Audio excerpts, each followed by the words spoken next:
we had a group me chat, which was really nice. So that's just, if you don't know what that is, that's just an app where you can chat with your classes, with your class members or whoever you want. And that helped, at least for me, the biggest part of in-person classes is like meeting people and the support and knowing your classmates and not just seeing their faces.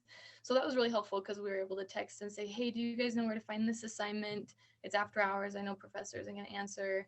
Hey, guys, I'm feeling stressed about this. What did you do to address it? So it helped like with the class, but then also being able to feel a little bit more supported and connected with your class members. So maybe that's not quite so much learning, but that helped me a lot. And also with the transition to online classes, having all the assignments under one place and like all the readings and everything in one spot.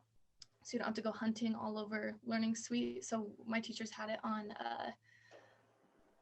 what was it? Just all on the schedule. They just had it all on the schedule, the assignments, the readings, everything. And it was so much better than a couple of the other classes where I had to hunt and make sure it wasn't missing all these online submitted assignments. I think part of the reason that students might struggle in the online format as opposed to in person is because they don't feel that connection with the professor. Sometimes, I mean, when I know a professor well, I feel a connection. I was trying to think of a better word. It's not like an obligation to do well, but I feel that I want to, because I know the professor, I want to impress them. That might not be the right word, but like do well because of that connection I have with the professor.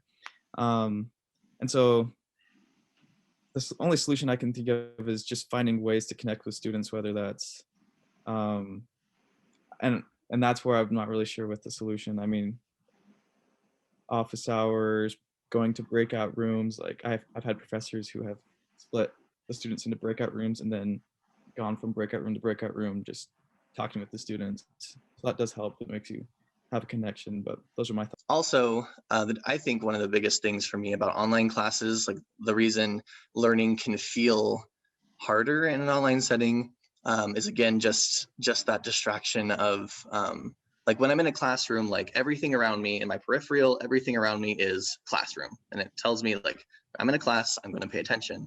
While I'm at home, I'm like, oh, there's my TV, there's my book, there's my, like game that I was playing 15 minutes ago. And there are a lot of things that in my peripheral, even though my class is in front of me, there's a lot of other things like calling for my attention.